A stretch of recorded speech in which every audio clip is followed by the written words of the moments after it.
Loud. All right, here we are in a session, Producing in Pandemic, session 46. Welcome, welcome, welcome, everyone. I'm just going to turn down this chill lo-fi hip-hop radio on the background, turning that off. Welcome to Producing in Pandemic, session 46, our peer exchange session where we are sharing all of the challenges and discoveries that we are creating in this new field of cultural producing.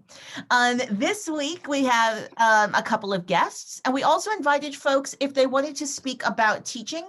We also invited that, and that's going to be a running theme throughout several conversations coming up. We share our power pretty aggressively. So you will note that our meeting notes are going to be dropped in the chat, and we're going to invite you to join us in those meeting notes and drop your links, drop your projects, drop your social media locations where we can connect with you. Just drop those links into the chat. We appreciate you dropping them there. We will share them to the Discord and also to the Facebook group just for further connectivity. We start off our session with sort of a survey of the country, of the world. We're sometimes an internationally mixed cohort. So we're going to, and I'm inviting somebody into the space who's calling in from South America right now. So look at us, we're international again today. Today we will begin by introducing with your name, gender pronouns, a land acknowledgement, just a visual description of where you're coming from for those who are participating auditorially only. We're going to invite you to share a little bit about your practice. And we actually really, it's a weird exercise because some of us have been coming here for 40 plus weeks, but there's always new people. So we always love hearing specifically, what do you do in the world? Even if you're only sharing a piece of it. If you have any access needs, this is a time also to speak them into the space. Access needs just means anything you need the space to know so that you can participate at your highest level of comfort. And if you don't need to tell the space anything, you don't need to tell us anything. And if all your access needs are met, you just say, all my access needs are met, because everybody has access needs, and it's nice when they're met. Also, we recognize access is an ongoing negotiation. So if something comes up in the middle of the session, please drop a note in the chat. Today, we are not sign interpreted, but we are captioned. So you just hit that transcription button at the bottom of the screen for captions. Let's see. We also invite folks to share a little bit, either a challenge or discovery for the week.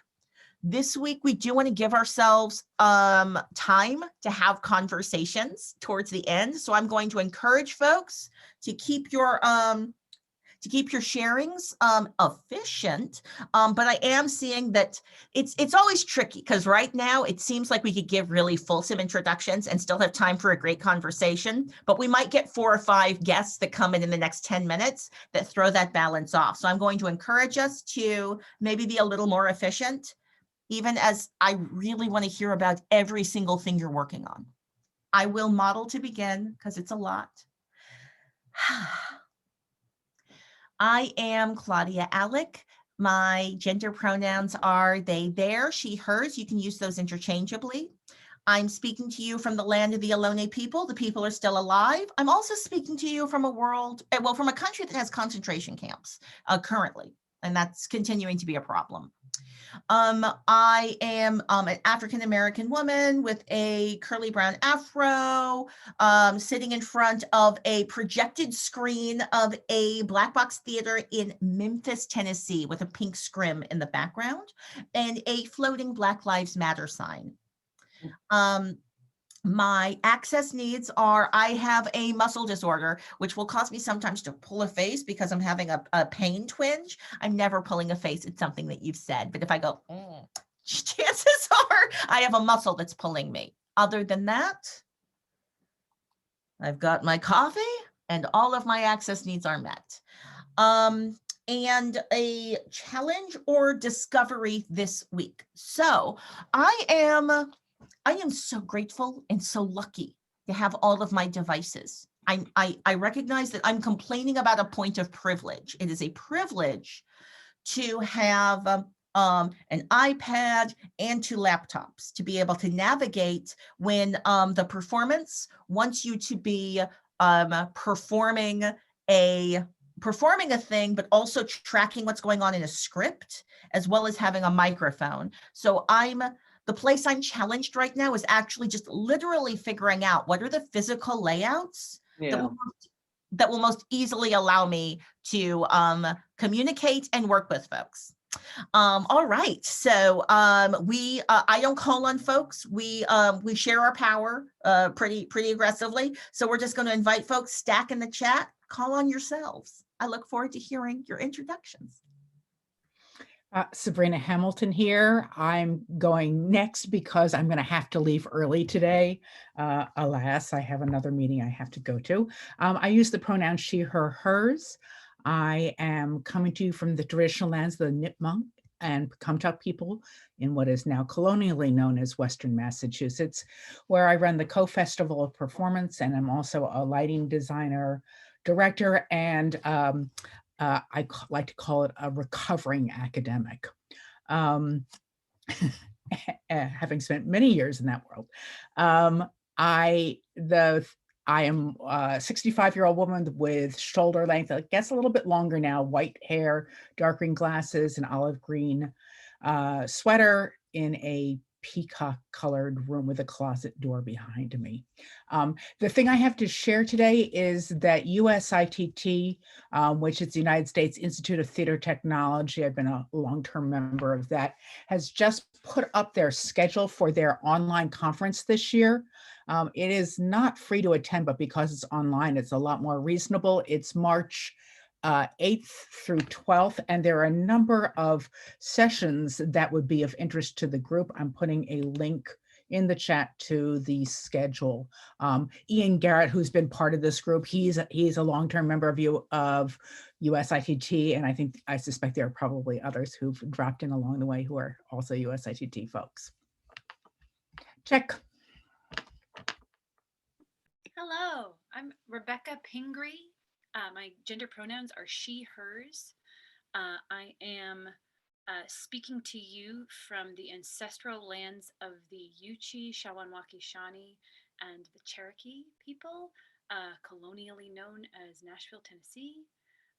My access needs are met. I am the co-founder of Analog Theater, which does originally totally unvirtual work. It's the whole mission, and so we've had to pivot very radically. And this group has been amazing for that.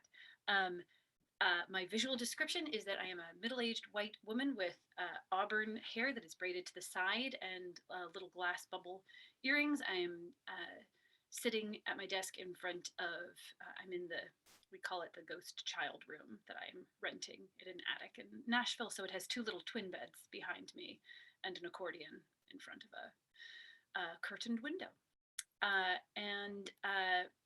My challenge is, now that I'm finally here and settled and have all my instruments, I'm trying to pivot my private teaching practice to both virtual and here, and kind of trying to figure out how that works, because I'm such a physical, like in space with people kind of teaching is how I normally do it. So that's the challenge.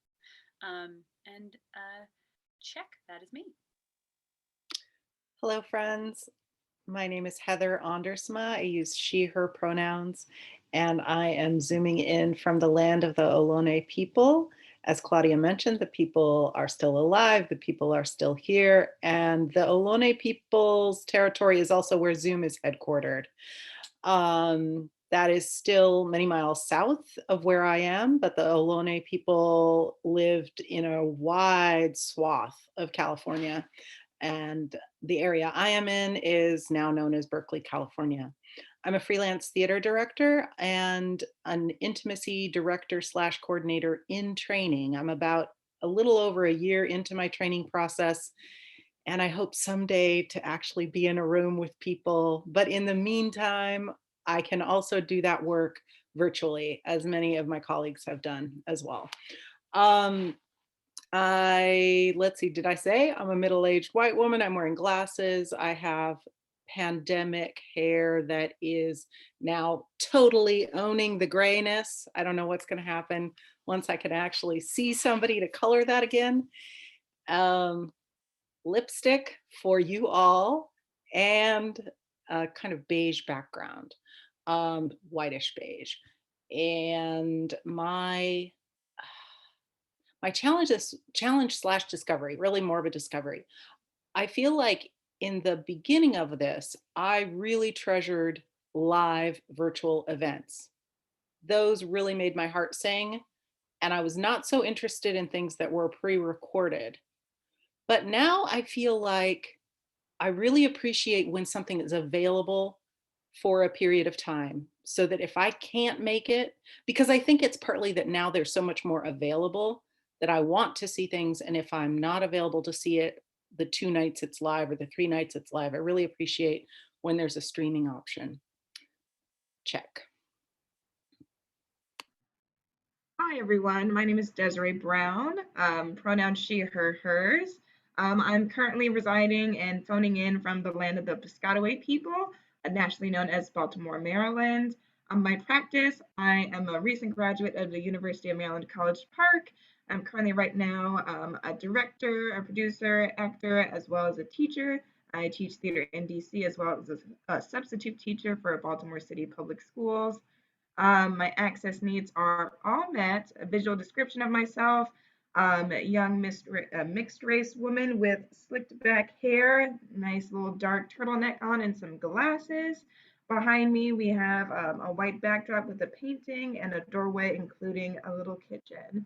Um, one, maybe not a challenge, but something I've really been thinking about, especially towards the beginning of this pandemic, was how to further include like apps, video games into the theater world. And you see that a lot. I feel like looking at this group's past videos talking about Clubhouse and TikTok and like how to. It seemed like we tipped the scale a little bit and we started doing that, and now we're kind of like well, we tried it. So I'd like to see how we can continue pushing that in the theater world right now.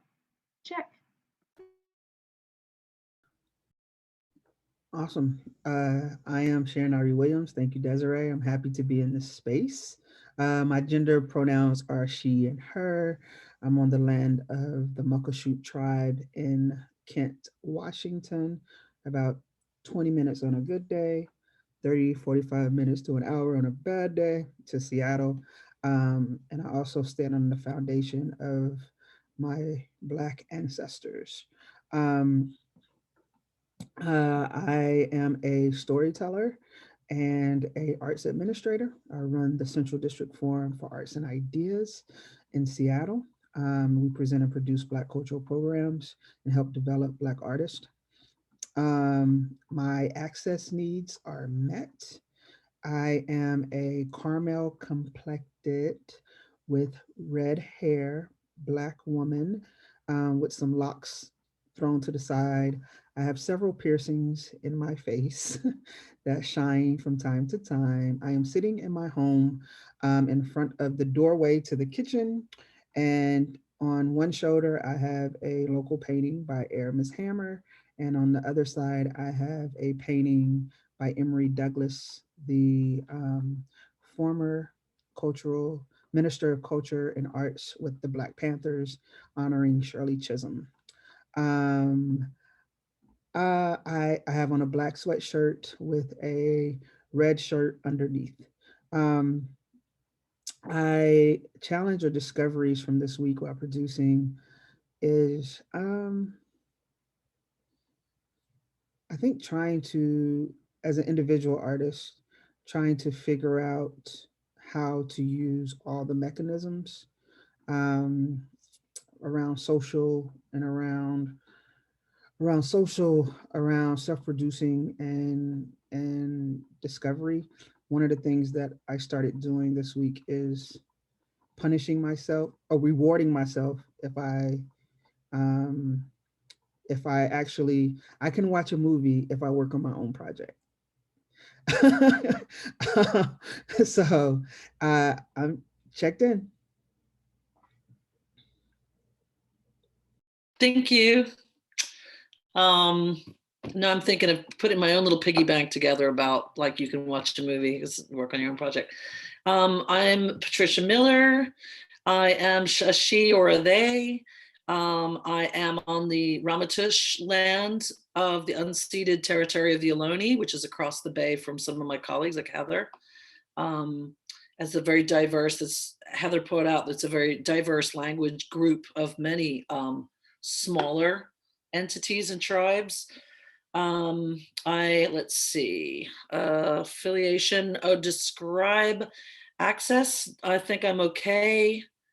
I have this really bourgeois thing that my daughter bought me for my Christmas. It's a teacup that stays warm. And I was like, that is bourgeois. I cannot afford. And she's like, I bought it for you because you're obsessed with the temperature of tea. And guys, it keeps it warm all day long. Once you're done, you can buy yourself tea. That's my access needs. Let's see, description, middle-aged woman, out of control, used to be blonde hair, graying, old glasses, again, wearing lipstick for you, really liking a scarf that I got in Scotland that makes me feel professional for you, sitting in my house with terracotta red walls that haven't been painted in 20 years with a lot of clutter and art and books. And did I miss anything? Okay, challenges and discoveries. The weird discovery was there are apps and devices, and you might know this, that are auto cue for Zoom meetings. So I'm very familiar with auto cue for corporate, events, and corporate coaches use them. But my friend is actually starting to train people to use them specifically for long corporate, which may or may not work for us for creatively, but I want to look into that. And if we don't know anything about that yet, I'm going to bring it at some point to the group. The challenge is pretty heavy. It's the economy, and not just for me and the potential imminent loss of my job, but really for my students as well. Like as they try to, I work in community college with a rich diversity of folks, different situations, and the economy is just brutal for them in the most expensive city in the United States. And when people mention things like Clubhouse, I'm like, great, but it's an iPhone only situation. And, most people, some of my students don't even have like a flip phone situation, let alone the ability to do the thing. So I try to keep it as simple as I can. So I would say it's a really big challenge, and it takes up most of my non-sleeping days. Check.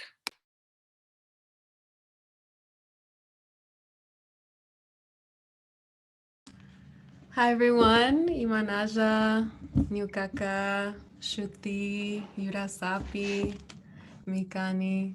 Hi everyone, my name is Yurasapi. It's a Quechua name. It means roots of the tree in Quechua. So if you use it, Yurasapi is the full name. Just saying Yura or just saying Sapi would be incorrect for the full name of roots of the tree. I use they, them, gender neutral pronouns. I am right now in Bacata. Bacata is the name that the Muisca indigenous people gave this land, colonially now also known as Bogota, Colombia.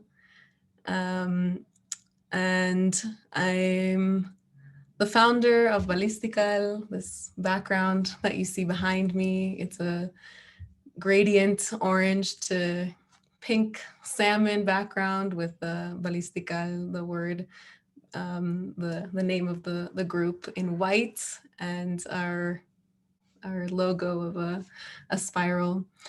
I'm an indigenous and white mixed race person. I'm wearing a black turtleneck and big reflective computer protective glasses and black headphones. And my access needs are met today. And then, yeah, one one challenge or discovery this week.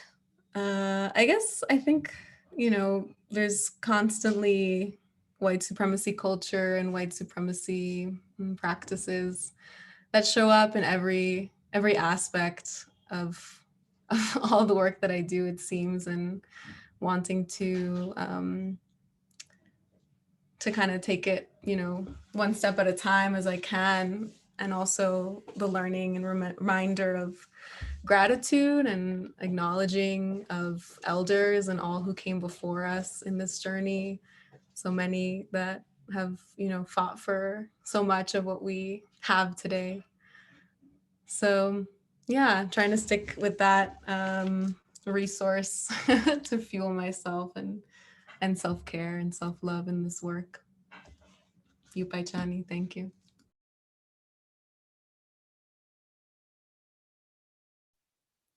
Thank you, Sapi. It's Tanya Newmeyer. I use they, them pronouns.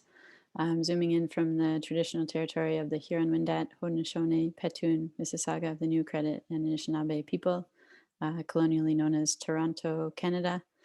Since many of you are in the United States of America, I thought to let you know from a labor point of view, we have this long weekend in February, which I think is perhaps not happening where you are. So, one can dream of more long weekends. They call this one Family Day in this province. As a queer non-binary person, I'll do my visual description, but I wanted to also say that, the queer youth that I have the privilege of working with have taught me and reminded me that I can choose what family means to me, which is a great gift. So I'm a white non-binary person with some blonde hair popping out from under my black toque in a gray, collared shirt and a white background room.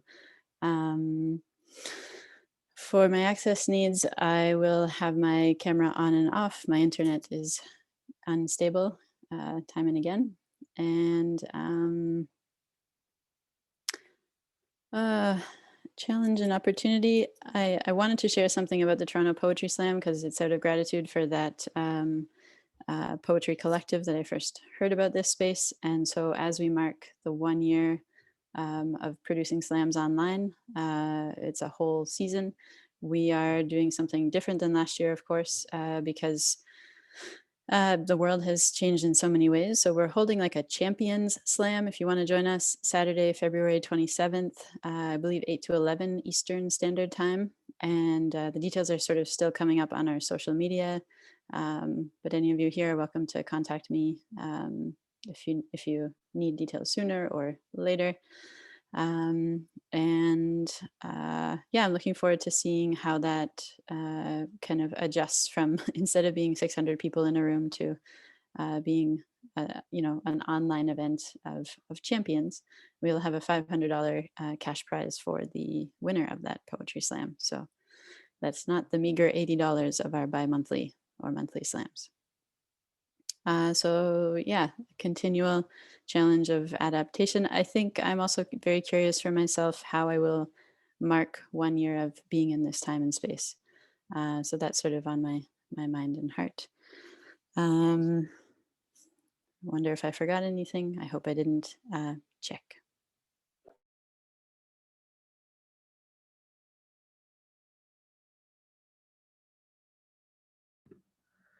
One of the things I'm often doing as we're meeting, and I'm realizing I'm not skipping the line, but I feel like I've cut off one of, we haven't all introduced ourselves. So I'm going to finish my sentence and then invite Maelee just to say hi, hello, if they would like to. One of the things I'm doing while people are doing intros is if you don't drop your link, I am actively searching for it. So I'm like, all right, you said this word. So thank you so much for that beautiful link, Sabrina, that allows us to get access to the specificity of the USITT conference that you were talking about. Yurasapi, I'm so happy to know that saying your full name is the best way to say it. I have been saying it fully because it's beautiful and I like to feel it all coming out of my mouth. So I've been saying the fullness of the name. It's good to know that's the accurate way to name you. Yay.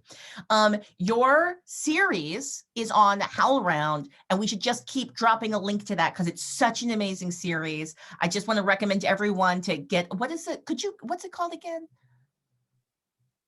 It's called the Building Our Own Tables podcast, where I'm interviewing founders of color of different arts organizations, collectives, practices, like Claudia. And we're talking about ways in which to not be replicating the same white supremacy culture we wanted to get away from in these new organizations, these new tables that we're building, and even beyond tables, really. Well, so I'll put that link in the chat. Excellent, excellent, excellent. Tanya, I just took the Instagram link for Toronto Poetry Slam in the knowledge that the specificities of the event aren't there yet, but like we can all just follow some places to get the link when it comes up. Just shout out to everybody's practices. So grateful and happy to have you here. Let me pause. We're going to start with Desiree. Desiree, I don't know why I'm putting like some flavor on your name. That's the third time I've done that. It's just Desiree, Claudia Alec. So we're going to start with Desiree, who's going to do a little presentation, talk about some of their work, and we're going to get to chit chat about it. And then we will speak with Maelee Johnson, and Maelee Johnson will also share about their work, and then we'll have a talk about it. And I will attempt to manage our time together. We have about an hour. So I'm going to manage the next hour so that we have time to visit and reflect upon both practices and then also have a conversation about it. But before I take us to that full process, I told y'all I skipped Maelee Johnson. Maelee Johnson, would you like to just do the regular intro that we all just did, just to say hi, hello? No need to do a full presentation, just say, who you are and where you're coming from. Yeah, no problem. Hey, hi, hello, and apologies for my tardiness, but to be honest, I be asleep. My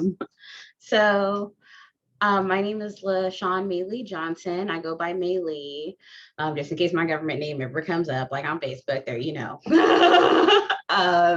My pronouns are she, her, or they or them, but she, her is fine. The land I'm on is, I believe, Tongva. That's most of what Long Beach is. That's just, it's big. It's as big pretty much as Long Beach. I run and have ran for years a 24/7 online stream for the disability community to hang out, have fun, watch TV. We have party nights, game nights, birthday celebrations, all types of things. And sometimes we'll just I don't know, let's watch Idris Elba movies. He's fine. So we do all types of different stuff just to spice up the year. And in the pandemic, I'd say what made it different was we felt like now everybody's getting online. So it gave us actually a chance to do more fun things that we wanted to do rather than our basic, because there was more people online all the time. And it was also good because one of the reasons I did this was because and I'm terrible with names, but somebody was saying, you'll see something live and you'll be like, oh, that's dope. But I don't know if I'm gonna be able to be there live. Because if the stream is saved though, I would like to watch it. And so that's how I got into doing live streams of new episodes and shows, but more we can't always be there when it's live because we're tired, we're sick, we have doctor's appointments, we fell asleep on accident. So that's why also, if anyone's doing an event that's going to be streamed or recorded, let me know. I'll happily restream it so more people can watch it. I love doing that, especially with disability community stuff. As much as we can, we'll rewatch that stuff over and over again because we actually have a platform that can do that. I'll keep playing it and they're like, why are you playing this? I'm like, because all of the people who come here haven't seen it yet. And we also do that for things that have heavy or disability representation, because we also advocate for disability representation and authentic representation in the media and how important that is. For being able to see something and then feeling like that you could be it. I would say that my challenge this week would be that like whenever there's a holiday, there's not as many people around online because people have their family and stuff around more. There's the people who don't have anyone really around come online during the holidays. So I always know Thanksgiving, Christmas, stuff like that, there's always going to be people still online, but there's also a lot less like of our regular traffic because a lot of people are spending time with their families and stuff, which is why I just keep going 24/7. I have certain holidays where I notice if I play things like even for Black History Month, I'll play a lot of Black History stuff, but also I won't because at the same time, people will be like, I could go to any channel on any TV station and they're going to be playing Black History stuff this month. So maybe I want something different. And then could you just play Black stuff all the time? Like, so like that stuff is what I noticed the difference is people ask for. They want something necessarily that you won't find on every basic cable channel. So that's the thing I always try to remember for the holidays. Like for romance, I did mostly buddy romance comedies on Valentine's Day, like I Love You Man and stuff that had to do with friends and their relationships more, just because it was a little bit different than what you find on typical TV. And my access needs are a moving target, but I am doing good this week and I don't think I'm gonna have to leave my apartment, which is always good. And I have my weave, so I'm happy. All right, I love that. I do tend to curate this a little organically, so I've decided we should start with you, Maelee, because you just gave us a beautiful entry into your practice. I will name that we've been doing this for about a year, so we've been meeting here weekly since March. And I know that I've mentioned your practice a couple of times, but I've mentioned it really casually and sloppily. And I don't think anybody really understands what we're talking about. Could you like just explain what it is you do? And I just want to give you permission if you want to share screen or just do whatever you want to do so we can understand what it is you're doing and how folks can connect to it. Oh, and you're muted right now. I actually can do that because like if you see my screen right now, you'll see that I am playing Gotham because yes, it's Black History Month, but Fish Mooney is like a Black villain that was created specifically during this TV series time, and she was a bad bitch. Like, so I was like, well, we're not gonna do Black History Month shows and not play Gotham. Which I know a lot of people wouldn't think about that, but we do. And you can see on the side here, like I'll go to full screen so you can see here. The way it works is really, oh, of course, I always click on the wrong thing. You can go, like this is literally how it looks if you go on the website that I'll drop the link for. You can go in and you can just put this show on full screen on your TV or your computer or your phone, or you can open up the chat and chat with us. Like last night, we were watching some comedies and participate until you like fall asleep. Everyone basically stayed until they went to sleep last night. And you can just come in and out whenever you want. It's very simple. And for a while, like we've done different platforms, but we're very fortunate that our favorite platform's creator finally found a new company to work with. And so because of that, we're back having this where I can actually like give the remote control to my admins and moderators to run this stream for me. Like say, well, I'm doing something like this and they can monitor that and they can patrol anybody in the chat. And it makes it very easy to keep toxicity out of the room and keep trolls out of the room. And it makes it a very relaxing, chill environment. Sometimes people come in and they don't really know this is an environment for disabled people. And they'll be like, why do you have the closed captions on the screen? Like that's getting in the way. And we'll be like, because there are people who don't hear and they still want to watch. So that's why. Or people with audio processing disorders who still want to watch, and that's why. And so like we're not going to take it off the screen. And like over the years you realize a lot of people just literally never thought of that. You realize so many people literally they're like, oh, dead people can't hear. Or even with anime, I play every anime in English at some point and in its original language at some point. And people will, anime fans love to come in like, why is this dub? Why is it sub? I'm like, everybody can't read that fast. Like some people can keep up with that. Some people have just a 7th grade reading level because our education system isn't great. Some people have dyslexia. Some people, English isn't their first language. You never know. Like, so because of those reasons, it's like, so we're going to do English, we're going to do Japanese, whatever. But there's actually this like colonialism that the Western culture is done with anime, where they're like, if it's not in the right language, you ain't doing it right. And it's like, Japan never even said that. Like, you guys said that. So I'm very against that. Maelee, I love that you're sharing about some of the curatorial strategies you do, like how you're choosing what content to share, as well as when you're sharing it. And that depends on like what's happening in the world. I'm wondering, does your audience have any impact on your curation? Does the audience impact what you play? Definitely. I take requests, and like we have a whole binder where we keep track of requests that are general, requests for holidays, requests that apply to certain day themes of our week. And like we have Sci-Fi Fridays. We have 2 days of the week where we cover news, which are Tuesdays and Saturdays. And we let people suggest different news series they like so that they feel like their news is being shown. And you're like, I don't mind that, because you're not going to really, one thing people realize when they watch a lot of news is objectively, the more you watch, it doesn't make it any easier to sway your opinion so much as it makes it easier to see when someone's lying to you. Yes, yes, yes, and yes.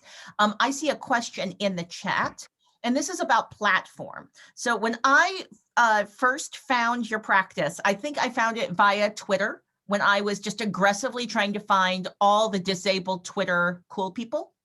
And you were streaming, I think, on something called Rabbit at the time, which totally went out of business. Like I was 30 days notice. Oh my gosh. And because it was such a great platform, I was telling everybody, I was like, y'all don't even understand, because this was pre-pandemic. And I was like, y'all don't understand. This is a new way of audiencing. It's very cool. No, you don't even, just trust me. Like they're watching like random like Netflix shows and stuff, but trust me, it's so cool. And then they went out of business. And now what is the platform you're on? Could you just tell us a little bit about it? Right now I'm on Tuturu TV, which is TUTTURU. And it actually, see, the thing is, after Rabbit went down, everyone on every alternative TV streaming platform was like, why don't they have the virtual browser like Rabbit had, where you like, you're not using your computer's browser, using a browser built into their app, and you could just pass the remote to someone else in there to control it. And I was like, because the person who owned Rabbit didn't sell that technology, because they're not they're not ignorant. They knew that they were smarter than most coders and that no one else could figure out how to do that. Like they knew they had intellectual property that was above what other people could accomplish, and they were like, I'm not selling that. So they sold a lot of the property for Rabbit, but not that intellectual property. And some of the parts they sold, companies still had to hire people to figure out. So once the person who owned Rabbit found a company that wanted to work with them for the same idea of making an environment where people could group watch TV for the sake of the people and not for the sake of like making money really fast, that's when it came back. Like I was really just waiting for that person to come back. I had spoken to them on Reddit when Rabbit went down, and I was like, I feel like they're gonna eventually come back, and I'm just gonna wait for them. And that's what happened. So thankfully, they saw me talking on Twitter about like how much people did miss Rabbit. And I was saying like, there's nothing we can do about that. And they're like, oh, we're actually working with the former CEO of Rabbit. If you want to try us out. And apparently the CEO of Rabbit talked to them about me and let them know like I was one of their biggest streamers on Rabbit. So they've done a lot to help make sure that our stream is stable and we get good customer service and care too. So I'm very proud of transferring over. I also want to do a shout out for some of the audience development techniques I have witnessed. And then I'm going to invite you to tell me the story of how you develop your audience, because I can only tell you the story of what I've witnessed and experienced, which is I get tagged in a Twitter feed. And then folks start having a very enthusiastic conversation about a show that I'm not watching and I feel left out. And I want to know what they're making fun of and having fun about. And I'm in the middle of something, but like as soon as I have some time, I want to find out what, and that has been my experience of getting really organically roped into watch parties. I've never scheduled it. I've never planned to do it. It's always been something happened on Twitter that pulled me into the ecosystem. What are the ways you are finding your audience and keeping your audience, Maelee? I would say keeping them is just consistency. It's just I'm always here. Like everyone who knows me in my life, I've had relationships end because like coitus interruptus. I was like, the stream stopped. Excuse me, I need to reset the stream. They're not watching anything right now. I can't do that to the viewers. Like I've taken it very seriously over so many years. I've woken up out of my sleep when it was really bad, like there's bad technical issues. I'm waking up out of my sleep every hour to keep it going.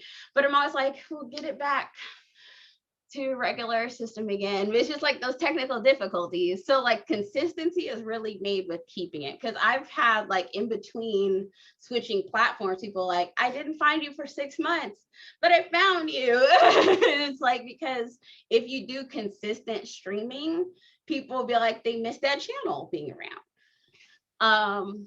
And then I would say secondly, being the Twitter tagging is important, because I tag people all the time, and sometimes they'll message me like, could you not tag me? And I'm like, no problem. But other times I'm like, that's how people know what you're doing. Like everyone doesn't have time to go to everybody's page all the time and see what they're doing. So sometimes you're just like, they might like this, and so you tag them in something they might like, or an event they might like, or someone hosting, co-hosting, or participating in that event is someone they get along with too, or something they might be interested in. A lot of times that's how I do it. Or like say I wanted to invite Yurasapi into one, what I would do is wait till I'm doing Indigenous work, which we do have streams specifically where we're focusing on Indigenous news, especially with our news. Well, I'll be like, oh, we haven't done Indigenous news in a couple of weeks. That's when you tag somebody who cares about Indigenous news. Like, that's when you do it. That's how I keep in mind who to do it for. Here's a question, because these all seem like very logical things to do. Like you tag people who would have an interest in the thing that's happening. That makes a lot of sense, because I'm not getting tagged all the time, because if I was, I'd be irritated. It would be annoying to me. I've only been tagged on things I'm interested in. So, I'm learning. How do you track your people? Do you have like spreadsheets? Do you have lists of people?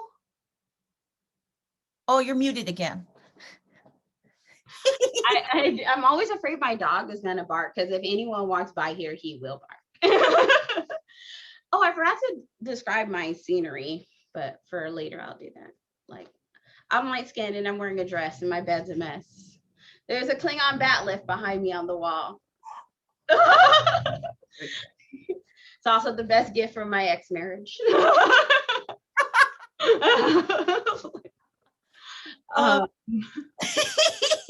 Well, I know that we have an embarrassment of riches today, so I want to transition us to Desiree so we can learn about that practice. But the main reason I wanted to bring you into this space was because I feel like you have been doing a unique form of producing that nobody talks about. Everybody in the last year has just invented watch parties. And then all these other platforms have been like, oh, wait a second, audiences love watch parties. We better make our own bespoke watch party thing where you can only, where you have to have paid to be part of our bespoke ecosystem.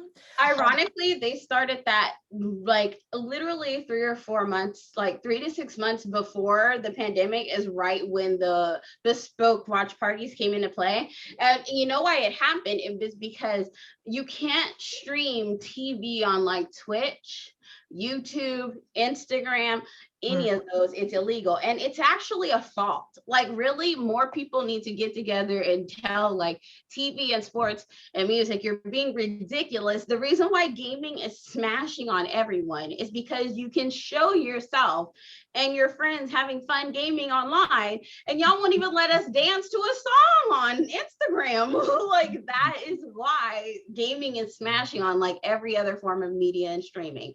Like if you let people stream watching a movie together online, they will do that. The problem is you won't do that because you're so worried, like, oh, we're gonna lose $10. Like it doesn't, someone's gonna buy that DVD and show it at their house eventually anyway. Like we keep coming back to this private versus public versus personal. The act of buying a DVD, if I buy a DVD, I've bought it, but I've only bought it for my personal sharing. I'm actually not allowed to share it for profit. So I can have a watch party in my living room. How do I replicate that dynamic online? It's replicated through your practice. I would also say to do the white man's way that they did weed. You know, you're not actually making any money if this is a nonprofit organization, first of all. Second of all, like, are you making any money, or are people just donating to your cause? Prove I'm making a profit. You can't. Like that's the whole thing. There's a reason why they had all these weed businesses for all these years, nonprofits. Like you can't prove I'm making a profit. You can just prove there's money being made and it's going back into the business. Not that there's any profit. That's a whole different thing. Like I could show movies at my house for $4 a head and then prove that snacks, electricity, like and stuff covered all that up. But Maelee, that's not the point. The point is the community that you're building. Like I go to your events or your curated digital spaces. I go to your curated digital spaces for the audiencing and the chit chat. I can watch Stargate 1 on my own computer anytime. I can do that. I don't need you for that. I need you for the audience and the chit chat and the joy and the enjoying things together. Well, anyway, I know we need to switch topics. I'm hoping that we will have the opportunity to perhaps visit chronicloaf, the chronicloaf channel at some point in the future. Thank you so much for sharing your practice. Deeply grateful for you coming. And I'm now going to officially pass the microphone to Desiree. I know you're wishing you had one to like do a trick, huh? Oh, no, I loved the microphone. That was great. And I'll just start off. I'll do a lot of screen sharing, and I'll try to remember to put some stuff in the chat. Already loved the conversation that we were heading in on a meaningful chit chat. So I'm going to start with my institutional practices and the work that I do right now.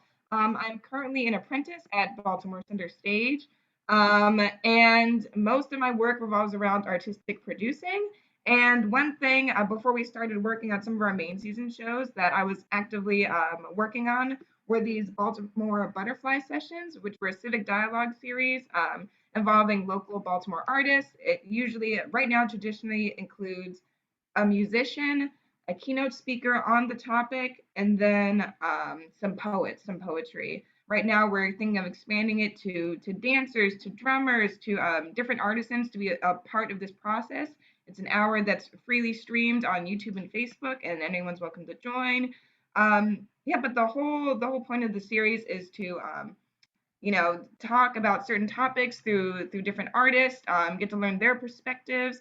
So recently we did one on institutions and how it was always possible for individual people to run this movement that we're living in now, putting Black and brown folks at the forefront of these institutions. If these institutions have to stand, they truly don't have to, but if they are going to stand, then they're going to represent the people and have the people lead these systems of power. So we had a keynote speaker, which was Aisa Davis and her father, Samuel Jordan.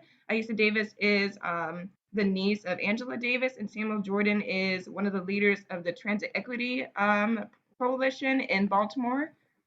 So they had a great ooh, And she's an amazing playwright as well, yeah? yes, so she's an amazing playwright, actress, and won all these awards. So it was so great to have her talk with us.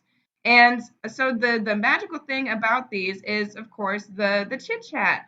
So I actually run the little center stage account whenever we host these events, and they always include sort of what you guys are doing right now in this space is, dropping in links. They talked about different events that were going on, research around, we talked about how COVID has impacted transportation systems, and how we needed individual leaders to rise up to solve that injustice, to make sure transportation was equitable and available to everyone, especially in a time when, there's people that need to go place to place. And we also include obviously people chatting with each other. We try to engage in the chat, and that's truly what's impacted a lot of my personal directing influences and producing influences, is the fact of bringing in this liveness to these virtual spaces. I, for one, a lot of people I know that I chat with on a personal level are like, oh, I'm sick of Zoom. Like, I'm tired of this. I'm tired of looking at a screen. And for some reason, I just get more and more excited. Again, I just graduated from the University of Maryland, and there was, no one could have foreseen this coming. And so I never took the opportunity to, maybe take a design technology class or learn about computer systems or different applications. So I actually learned it all myself recently throughout this journey. And this was just one part, being able to, work at an institution, being able to create a platform that was accessible to everyone, and also includes, local artists that maybe, throughout this pandemic don't have the platform that they have right now to perform where they want to. There's some like local names. This poet right here, Lady Breon, she's really well known in the Baltimore area. Again, musicians are again local to this area, and so there have been 3 that have gone on so far. Our last one is coming up in April. Again, I'll make sure to put the links to that in the chat. But yeah, I just wanted to start off talking about this work that I'm currently doing at an institution. And then talking about the liveness over the summer, there was a new works festival that I was working on in Washington, D.C. with Rorschach Theater Company. And again, this was sort of like tailing the maybe beginning, I guess, of the pandemic. This is around, June, summertime, when we all thought, oh, we'll blow through this. Like, it's going to be fine. And we did this virtual sort of programming with the different local artists, and we all recorded them through Zoom. We all did different green screens. And I happened to be the only director that decided to actually do pre-recordings of moments, which a lot of people found really interesting. And to me, personally, going back to this liveness, brings the idea of, it plays with the fact that we are in this virtual landscape while also still realizing that we are human beings, we are souls, we are vessels still living on this planet and still enjoying art together. So there's no audio right now. I don't believe I shared the audio. Game after game, just the 2 of them. When I was young, I'd wake up with the sun on summer mornings, climb out of my bed, grab my dad's old binoculars. So again, this part was all pre-recorded. I asked the actress, hey, you have to swim across a river in this play.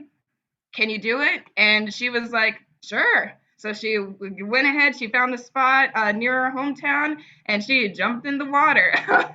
Again, this also all goes back to the community and like the fact why theater is so special, why theater is the way it is you're putting trust in a group of people that now you're meeting from all over the world and never meeting in person, but she had the trust in me and I had the trust in her, and I got this, was able to get this beautiful shot for her to use at the beginning and throughout the piece.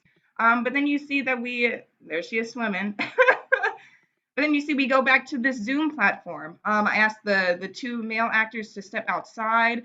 It was a very metaphorical piece where they played chess with each other. They got to interact through the Zoom screen. There's different points where they take off little chess pieces off each other.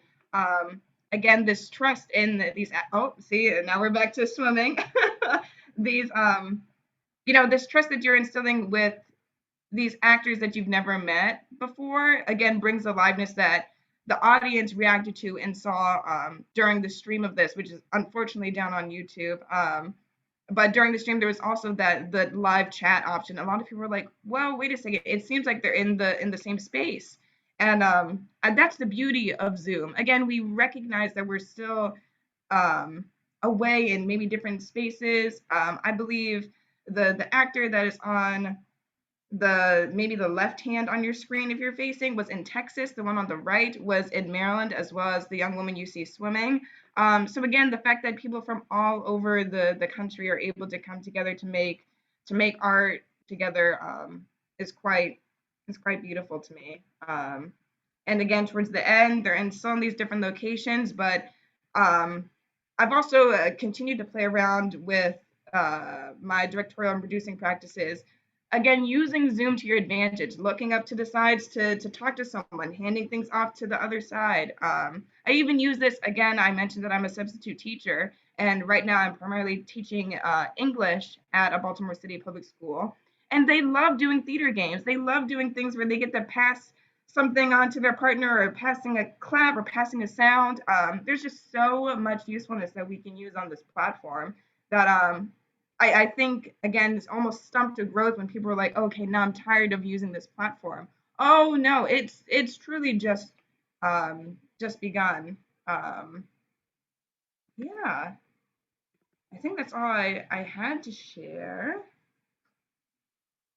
I didn't want to interrupt you, but I kept wanting to be like, I have a question about this. I have a question about that. So I just want to be calm. Also, I know I talk a lot. So let me actually pause and allow my colleagues and other participants. Do you have any questions or comments or observations?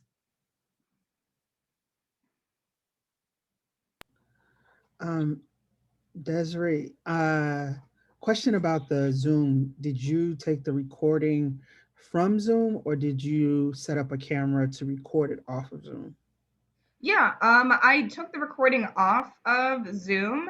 The Rorschach itself had like designated tech times for people to come in and get a recording of like their performance so that they could have it. And I asked them, "Hey, I'm thinking of playing around with something. Do you mind if I just record it?" And they were like, "Sure, okay." And because I wanted to have the editing portion to myself with the different clips. There's also a way that you can just strip the audio off of the Zoom call. Like if this is recorded and you just want to play the audio, you can easily do that, which also helped throughout it. Moments where you saw her swimming, even though I turned the audio off while sharing, there's still moments where the two male actors are speaking, so you can still hear that while watching the visual. But yeah, all of that is coming from the Zoom platform itself. Now, I don't know if I completely understood. When the play was happening, was what was live and what was pre-recorded? I don't think I completely understood what was live and what was pre-recorded. Gotcha. Everything was pre-recorded. So like the Zoom happened on one day with the actors, and then everything else with like the swimming shots, the entering the river was all on a separate day. I asked her to get a film buddy who had a nice phone and was willing to step into the water with her. And so then the live quote unquote presentation was the live stream of the different performances. But there have been many times, many projects where I also work with We Happy Few, another small theater company in DC that also was doing a new works kind of thing, and that ended up being live.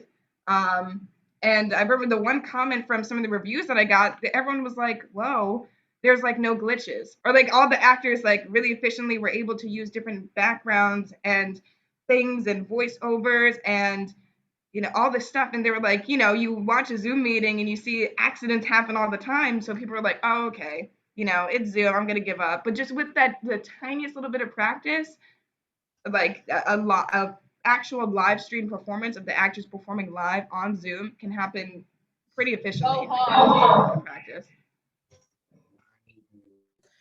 I'm going to do a shout out to, or this is less of a shout out, this is more of a description of, and I feel like Urasapi can actually also enjoy this.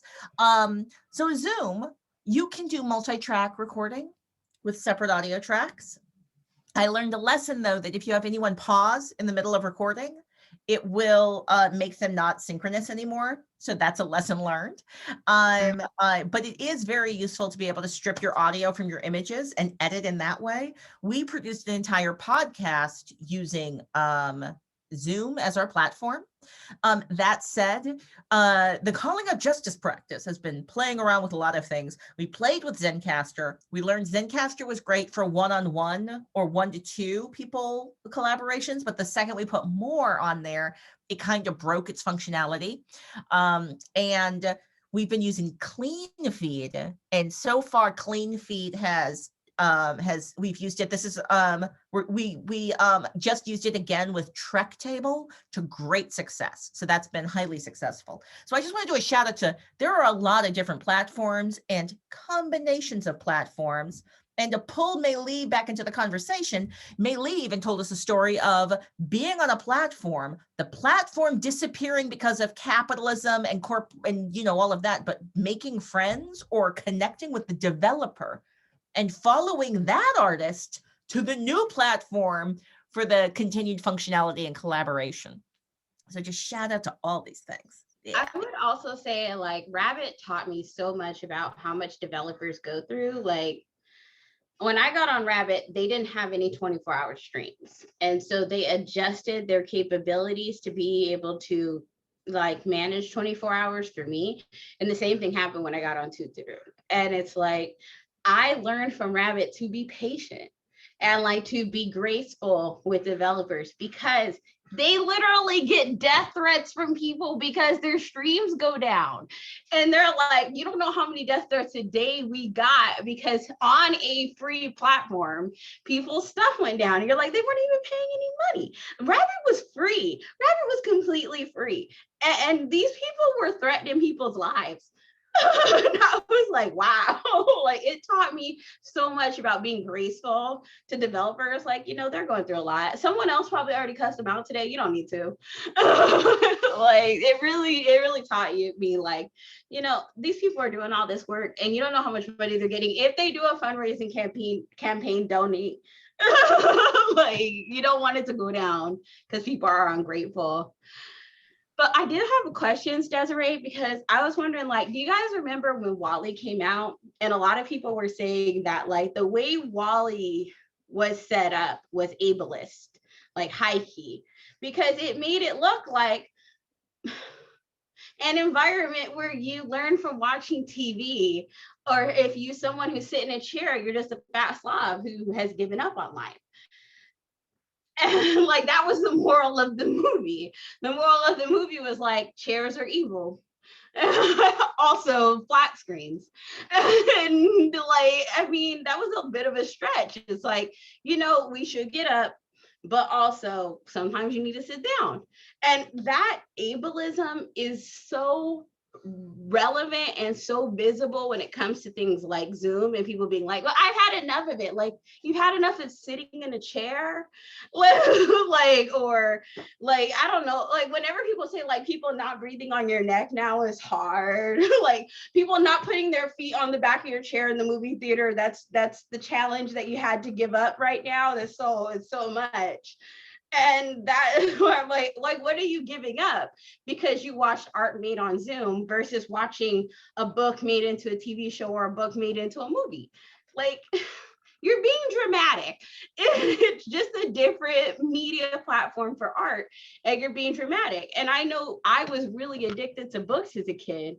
And when I couldn't read the same, I realized, TV is another platform through which people have created stories for you to take in, and still is the same for movies or plays or even plays portrayed on Zoom. And I'm like, if you're Black, you probably were forced to watch a Tyler Perry play on a bad bootleg at some time point, we weren't in the audience. We weren't in the audience. Okay, this was before Medea made real movies. Okay, like she's still on the stage, and you're just watching someone with a handheld who recorded it, and you still watch 7 of those.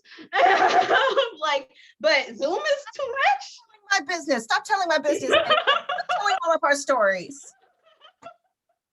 I'm just saying, I'm like, if you never watched a play that was recorded, I was like, then maybe I get it. But if you've ever watched a play that's recorded, like the movie magic wasn't there. You just had to be like, this is a play. And I'm watching a play.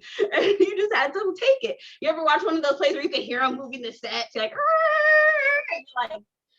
kind of broken the movie magic. But you still watch that play. Like you didn't leave out. So that's why I'm like, it's just a different platform for taking in stories. And people be so dramatic, but they don't realize it's rooted in ableism of feeling like everybody could get to the theater. Everybody could go to the movie theater. It's like, everybody can't do that.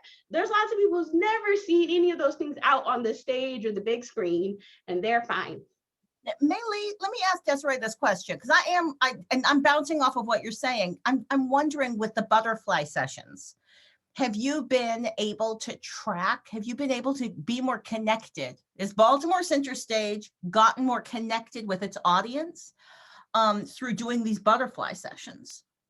Oh yeah, I totally think so. And again, this is coming from someone who's a fresh eye, who's just entered this institution and was just jumped right into a lot of work that they've been doing.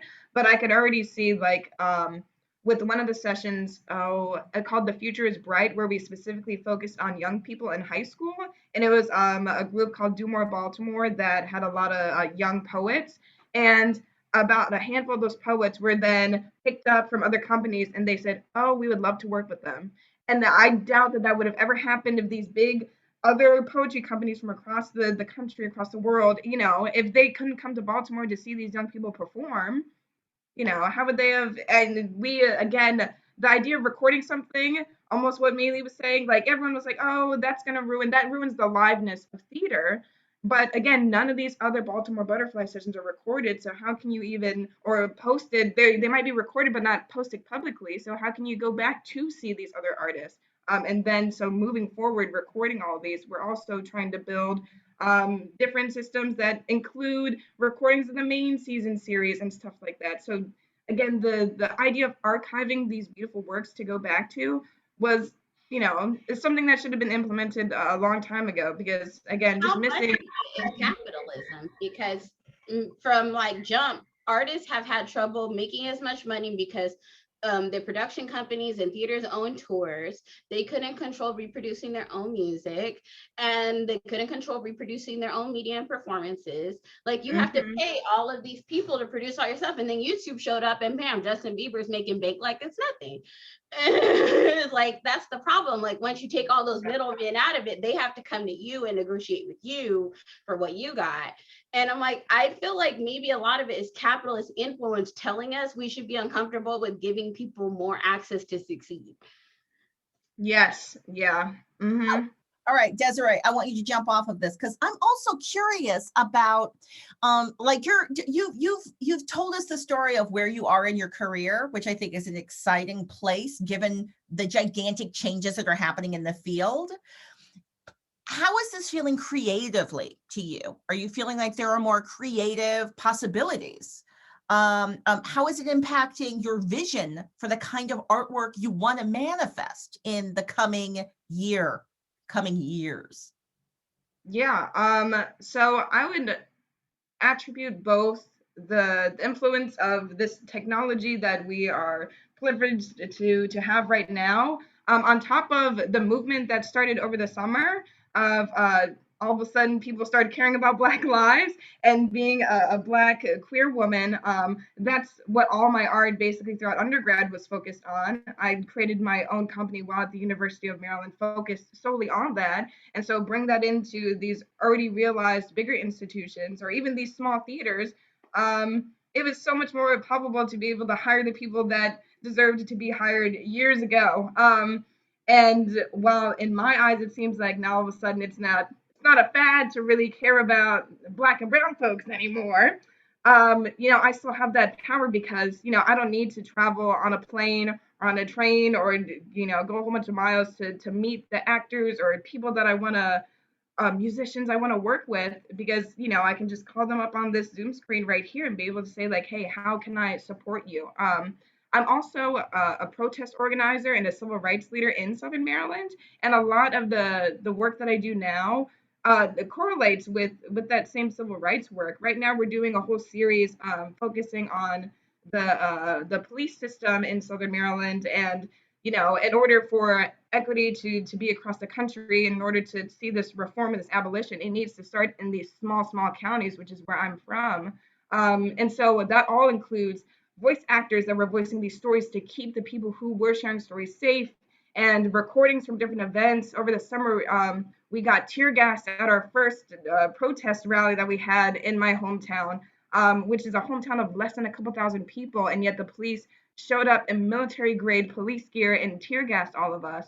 So like this method of storytelling through Zoom, through these platforms, bringing actors from all over the place to care about this thing together, even if they're not from here, is so accessible through this media. I'll never forget in high school, I went to a very bougie ass high school in Southern California. And at one point there was some sort of fight situation that the police felt necessary to like tear gas everybody. And the next day it was like on the fun page of the Sun Times, like, this is a dangerous campus. And I'm like, the police weren't dangerous. This is a bunch of rich white and Asian kids. Ethnic sprinkled in. I was like, the police were in no way framed as being dangerous in this situation. You're not even supposed to use tear gas in warfare.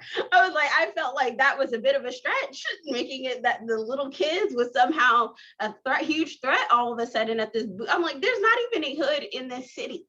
It was just, you see how much they frame it against the people who are victims of the police just being wild. No, there's a reason why they took away our drums. The ability to communicate and the ability to build the narrative are the tools for building culture and controlling culture. There's a reason why they take away our drums. There's a reason why they didn't want us to learn how to read. There's a reason why they make it difficult for our published work online to be received. There's a reason why the algorithm is actually designed to make brown faces be seen less. There's a reason why the algorithm is designed to take certain words like decolonization, like Black Lives Matter, and then make that content be seen less in certain people's feeds. This is why I invite you here to share your work. There's something deeply political and important, Maelee, about the fact that you've been creating accessible spaces for disabled audiences for years, with new technologies. That's powerful. That's disability justice. There's a reason why you are here, Desiree. Your work is powerful. I want to return. We only have like another 5 to 10 minutes left until we go back to our lives. But I want to return just a little bit to the kind of work we can do around activism and some of the ways we're using the digital communication tools or transmedia combinations of live presencing and digital presencing and asynchronous presencing to create these powerful movements. So I just said you're the only one who could. I know that there are others who are in our audience who could also speak to this. So I'm just going to say, open it up to all of us to talk about in our final moments together. How are we protesting during pandemic? How are we protesting during pandemic?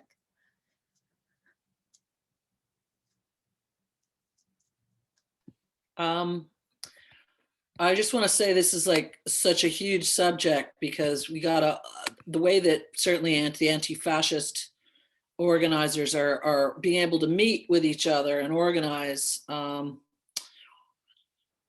is also the way that the fascists are meeting and organizing and keeping. And now suddenly, we got kicked off Twitter, so now we're going under here. We've already got Discord going, places that are protected spaces that we as activists negotiated and even helped shape them as protected spaces are now been invaded by people. I would rather we're not using those spaces. So I'm almost like triggered by the thought of having 10 minutes to talk about that subject, and hope that maybe we can even talk about that, give it its own space in the future in this space.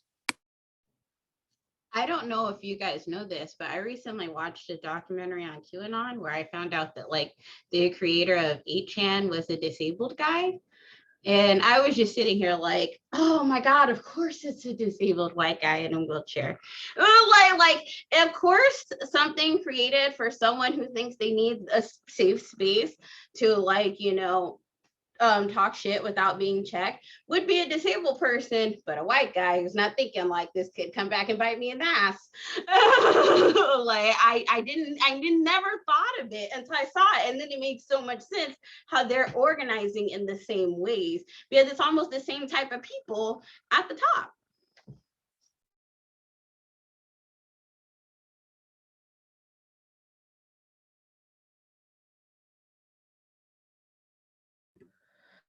I'm finding that I'm often listening to a lot of inspiring conversations with people who are working stuff out in real time. So this is actually returning me to your work, Urasapi. That the ability for me to listen to a group of people doing powerful meaning making that is ungaslighting me from like the ways I've been trained into thinking the world works. I'm finding that to be a really necessary part of my entertainment, or I don't even know, it's not entertainment, but like the pieces of cultural producing that I'm accessing. I like to have that as a piece of it. And I'm curious about ways to mix it. Like I want to see a group of dancers dance to a conversation about decolonization. I just want to open us up to any final observations, remarks, or invitations before we close out today's Producing in Pandemic session.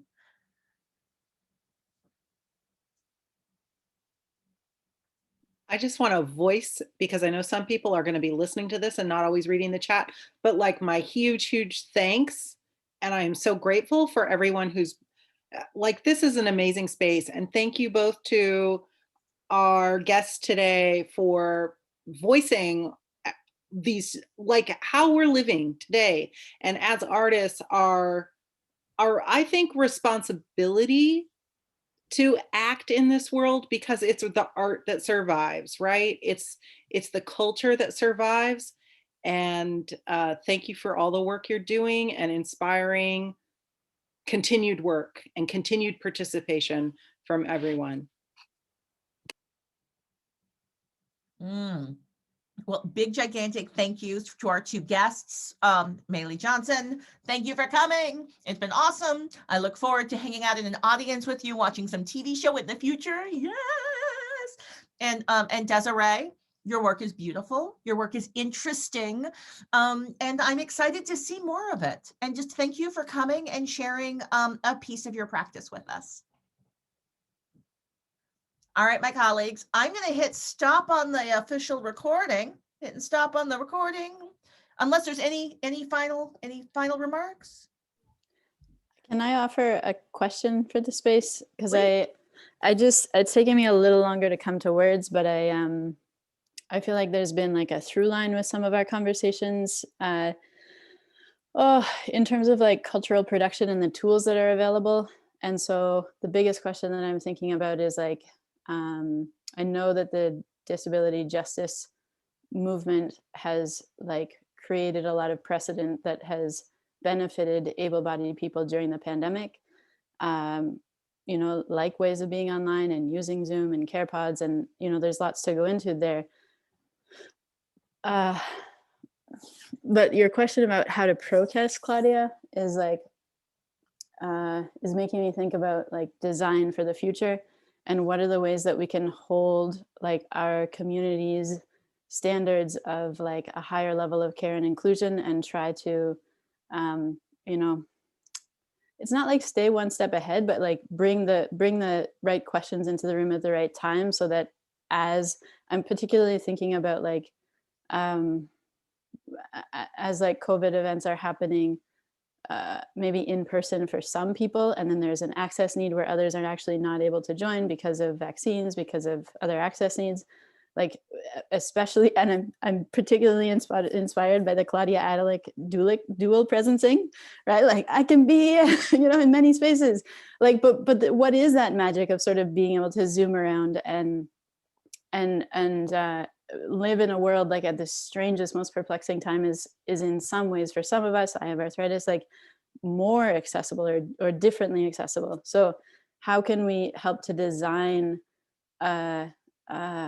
some access points that might not otherwise be there if it's only, as Maelee said, like always the same people at the top designing the future spaces. So that's just the question that I'm sort of sitting with as we wrap up. I know. Oh, no, I'm going to encourage us to not answer that question and hold on to it and live with it, at least until next week, because it's a good question. I'm going to hit stop on recording. Maelee, that doesn't mean you don't get to you get to keep talking, but I am going to close out this session of Producing in Pandemic. What a good note for us to end on with an inciting and useful question. Hitting stop on the recording.